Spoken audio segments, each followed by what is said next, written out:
I'm Dr. Perry Mears. I am a Lee graduate.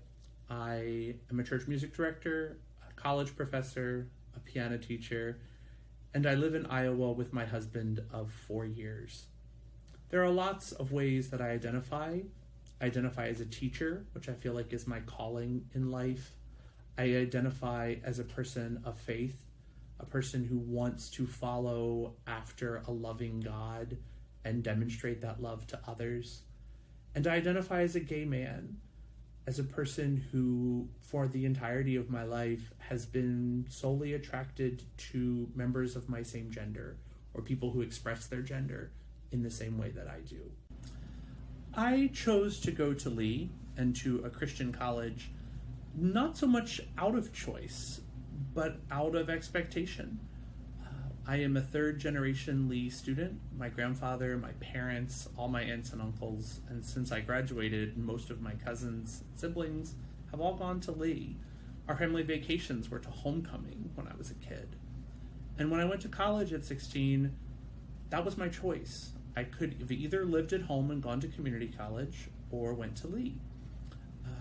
In the environment in which I was in, I wasn't able to come out anyway.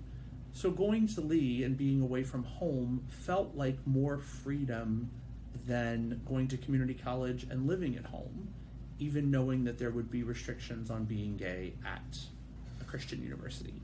Being queer at a Christian university was mostly an exercise in passing, in pretending and in hiding.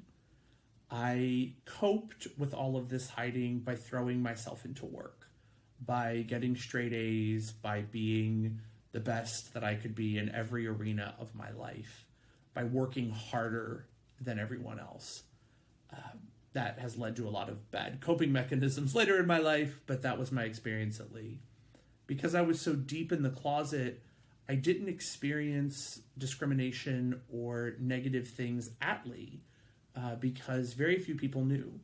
I did come out to a professor when I was a freshman in the late 90s, and they were very supportive and encouraging, but the churches I was at sort of pushed me right back in the closet after that, where I stayed for another decade, far back as I can remember. Even before I could articulate it, I knew I was different, that I wasn't like my brothers or the boys in my Sunday school class. When I was 10 or 11, I met one of my second cousins, who was the only other out member of our family. And while I didn't fully know what that meant at age 10 or 11, I knew I was like him. I knew there was something about him that resonated with me. And when I became a teenager, I was able to put words with that. Because of the conservative religious environment in which I grew up and attending a Christian university, I hid that for the better part of 2 decades. But I knew, again, from my earliest life, that I was gay and that what I wanted in life was a partner who was a man. I feel like coming out takes forever. You have to do it over and over again. I came out to a friend at 13, went back in the closet. I came out to a Lee professor in the late 90s, went back in the closet.